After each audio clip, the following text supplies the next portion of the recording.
Emi Martinez is not the world's best goalkeeper, but Argentina and Aston Villa No.1 will go down as football's ultimate wind-up merchant. The former Arsenal shot stopper relishes the heat of battle and will take any opportunity he can to taunt his opponents. Emi Martinez is one of the most decorated goalkeepers in modern football. The Argentina No.1 played a key role in his country's 2022 World Cup triumph, and the two Copa America successes on either side of it, recording an impressive 12 clean sheets across those three tournaments. He also managed to lift the FA Cup before leaving Arsenal for Aston Villa in 2020, and he's the only man to have ever won the esteemed Yashin Trophy on 2 occasions. Do I feel like the best goalkeeper in the world? Well, a bit, yes, let me enjoy it, Martinez told D Sports after scooping the award for the second successive year at the 2024 Ballon d'Or ceremony.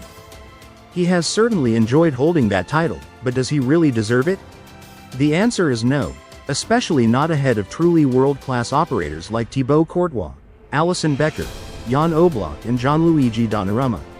Martinez is a good goalkeeper who has done remarkably well to achieve so much after waiting 8 years for his chance to shine at Arsenal, but he's not a great one. When Martinez eventually hangs up his gloves, he will be remembered more for his antagonizing abilities than those with his hands or feet.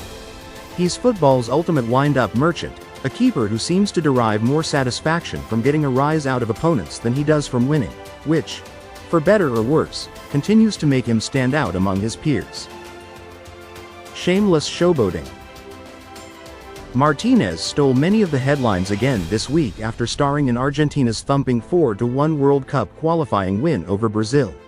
All Super Classic meetings between South America's top 2 nations are feisty affairs, but this one was given extra spice by pre-match comments from Barcelona star Rafinha, who said in a sit-down with Brazil legend Romario, "We will beat them, no doubt. On and off the pitch, if we have to. FCK them." Author name. According to Leandro Paredes, Rafinha's ill-advised outburst was shared in the Argentina squad WhatsApp group as motivational fuel, and the fire behind the players' eyes was evident right from the first whistle. La Albiceleste completely dominated the first half and went in at the break 3-1 up, with Giuliano Simeone eventually rounding off the emphatic victory 20 minutes from time. Argentina cruised over the line professionally, but only after head coach Lionel Scaloni scolded Martinez for a shameless display of showboating. With Brazil neglecting to press high, the Villa star knocked a backpass into the air before performing keep-ups with his knees, which prompted Scaloni to wag his finger and lay down the law. "The ball just happened to bounce my way, and I made a few spins with my knee," Martinez later told reporters. "That was all there was to it. The fans loved it, but I know that Lionel is not a fan of these kinds of things." As ever, the 32-year-old showed no remorse, and it wasn't the only time he played to the Estadio Mas monumental crowd that night. Pantomime villain. Martinez also made sure to rub salt in Rafinha's wounds. The Argentina keeper ran into the beaten Brazil winger deliberately after the final whistle, which instantly got his shackles up. Rafinha was then seen shoving Paredes and had to be restrained by Selecao teammate Endrick as the situation threatened to escalate. All of that happened while Martinez stood back pretending he was completely oblivious. He would go on to show his true colors when the Argentina players celebrated with the Buenos Aires supporters, dancing along as they chanted, "A minute of silence." Shish. For Rafinha, who is dead. Of course, it was Martinez who infamously came up with that song to mock Kylian Mbappé after Argentina's World Cup final win over France in Qatar. These petty acts of shishthousery should be beneath a player of Martinez's stature and experience.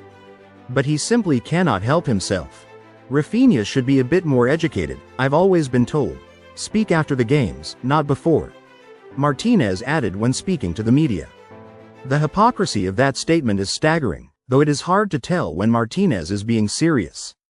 He seems to be fully aware of his pantomime villain status, and never misses an opportunity to lean into it. Broken vow.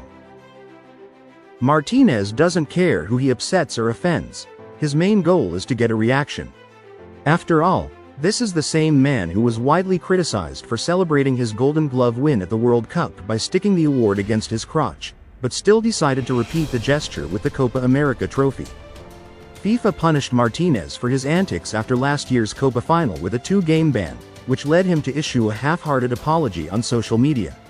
I accept the sanction and I apologize if I offended anyone. The moment of celebration is to make many kids smile and not disrespect anyone, he wrote on Instagram.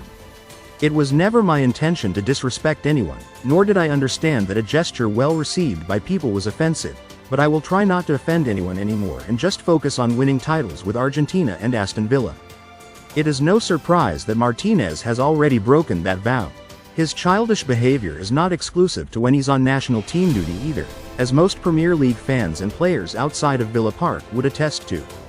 Indeed, during Villa's 2-1 home win over Manchester City in December, Martinez went to great lengths to make Jack Grealish's blood boil after his ex-teammate complained to the referee about a lack of first-half stoppage time. Martinez kept sniping at Grealish all the way to the dressing room, and was heard saying, "You think you're a big boy now, huh?"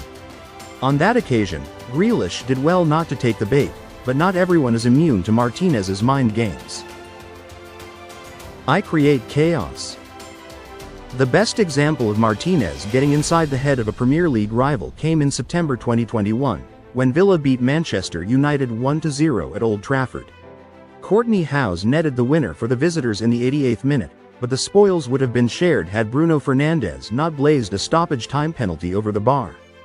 Fernandes is usually the model of calm from 12 yards, but Martinez went to great lengths to disrupt his process.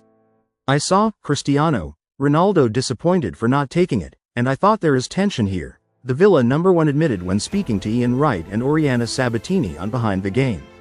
"I said, come on, you take it now. Ronaldo, doesn't want to shoot. I said to Edinson Cavani, why is Ronaldo not shooting?"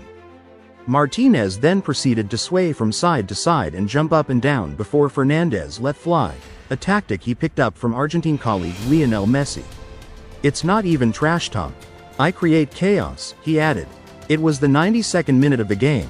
I have to distract him in some way because they've got everything to win. Bruno, he didn't miss a pen for 25 pens or something. I asked Messi and he said, when you move all around the place like that, they don't like it."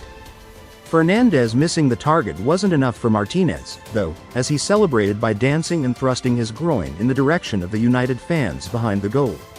"I was dancing not because I want to dance. I never practiced that. I don't know how to do it now, that just came out in the moment," he claimed. But premeditated or not, there was just no need. Martinez doesn't just generate chaos to gain an advantage, he gets a kick out of it. Error-prone penalty specialist. All that being said, Martinez wouldn't have survived so long in the starting 11 for one of English football's biggest clubs and the reigning world champions if annoying people were the only thing he's good at. As a shot stopper, Martinez is extremely capable, and he thrives in high-pressure situations. In the 2022 World Cup final, he somehow managed to prevent Randal Kolo Muani winning the trophy for France with a brilliant last-gasp save, and kept out Kingsley Coman's penalty in the subsequent shootout. Martinez also saved 2 penalties in Argentina's Copa America 2024 quarterfinal win over Ecuador, sparing the blushes of Messi after the 8-time Ballon d'Or winner had opened the shootout with a shot miss. He's been a shootout hero for Villa, too, producing the vital stop to deny Benjamin Andre that took Unai Emery's team past Lille and into the 2023-24 UEFA Conference League semi-finals, after controversially escaping a red card for shushing the French crowd at Stade Pierre-Mauroy. And who could forget Martinez's superhuman reactions when clawing away a Nicolas Dominguez header in Aston Villa's 2-1 loss to Nottingham Forest at the City Ground, which earned him the Premier League's Save of the Month award for December. The problem is, Martinez's moments of madness are almost as frequent as the brilliant ones. He is prone to errors because of his erratic decision-making and doesn't convince with his positioning or distribution. Martinez also holds the unwanted record for the keeper with the most own goals in Premier League history, 3, which he broke when somehow fumbling a deflected Harvey Elliott cross into his net during a 3-3 draw against Liverpool at Villa Park last season. Box office draw. Perhaps that all goes some way to explaining why Mikel Arteta sanctioned Martinez's £16 million, $21 million, sale to Villa in September 2020, which the Arsenal boss has since insisted was in the best possible interests of the club. Martinez finally announced himself on the big stage after stepping in for the injured Bernd Leno the previous season, but had also played second fiddle to the likes of Petr Cech, Wojciech Szczesny, David Ospina, Łukasz Fabianski and Vito Mannoni, and left Emirates Stadium with just 38 first-team appearances to his name. You could always see his ability, but he had too much energy at Arsenal, former Gunners shot-stopper Czech recently told Amazon Prime. It wasn't until he found a way to channel it into one direction that he really developed and went to the next level. Martinez has definitely reached greater heights since his Arsenal exit, but it's debatable that he's learned how to channel his energy. Martinez will always let his emotions get the better of him on the football pitch. He will continue to frustrate as often as he amazes, but that's what makes him a box office draw. The most important thing from Argentina and Aston Villa's perspective is that Martinez remains a serial winner. He could land his first piece of silverware at Villa Park come the end of the season, with the Lions still going strong in both the FA Cup and the Champions League, and will be front and center again when Argentina defend their World Cup crown in North America next year. Martinez will never be the best goalkeeper in the business, or the most likable, but football's great provocateur deserves immense credit for maximizing his potential, and as always, what comes next is sure to be fascinating. Thanks for watching.